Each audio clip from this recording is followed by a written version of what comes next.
Welcome back. My name is Michelle and this is Michelle's Life. Welcome to Vlogmas Day 18. I'm still going. I did consider quitting because making these videos is a lot more work than I thought it would be, because normally I just do 2 or 3 a week, but this is a lot. This is 7 videos a week. Like that's a lot. It's non-stop. Anyway, today we're going to be doing the confidential book tag. I saw this over at Fictional Gooseberry's channel. Actually, I think originally I saw it on Sam from Novel and Nonsense videos that I was skimming her Vlogmas from last year, and the original person who created it was Fictional Gooseberry. The first question we have is, what is the oldest book on your bookshelf? The oldest book that you purchased, not published. So the oldest book would probably Perks of Being a Wallflower. So this was the first book that I purchased with my own money that I made for my job, so I'm going to count that. If you haven't read Perks of Being a Wallflower or watched the movie, I definitely recommend it. It's a great book. It was a great movie. It does have some deeper topic that you don't really see till the end of the book. Next is, what is your latest book purchase? And that would have to be Winter, which I've showed you a million times, so I'm not going to, and The Walled City by Ryan Groden, and I've also showed you this one a million times. Read this book. It is so good. I've seen a couple more people pick it up, especially since I think last month's Owl Crate was Wolf by the same author. So I think more people are going to start picking this book up, and I'm super excited. I'm a little worried it's going to get overhyped, but it deserves the hype it gets, so yes. If you want to know more about this, I'll leave the link to my review down below. Number 3, what is the most expensive book on your bookshelf? And that would have to be Fairest. I don't know why, but I went to the bookstore and I was so excited that Marissa Meyer had a new novel after I read Cress, that I went out and bought it, even though I didn't even own the rest of the series. I read it from the library, but the library didn't have Fairest, so I bought it for $22 because of sales tax and everything, and that's ridiculous. Do you see the size of this book? $22? What? And what is the most inexpensive book on your bookshelf? That would be Afterworlds by Scott Westerfeld, which, look at this. This monster was 50 cents on Book Outlet. I'll leave the link to Book Outlet down below. If you don't know what Book Outlet is, you need to check it out, because what? Anyway.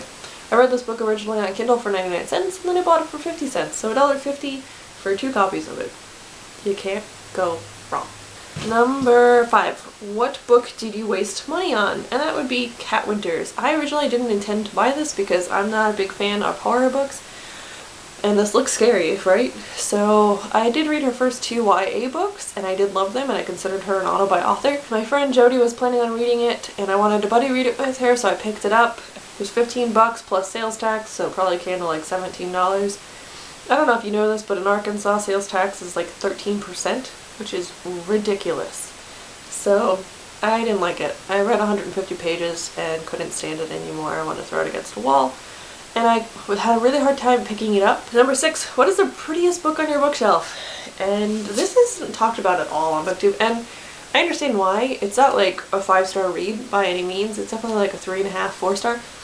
It's kind of like watching an episode of Smallville, just an episode, but it's still pretty good. Anyway, this book is so beautiful. I'm going to keep it forever just because of its beauty. Anyway, so you have this cover. It is Lois Lane Fallout by Gwenda Bond.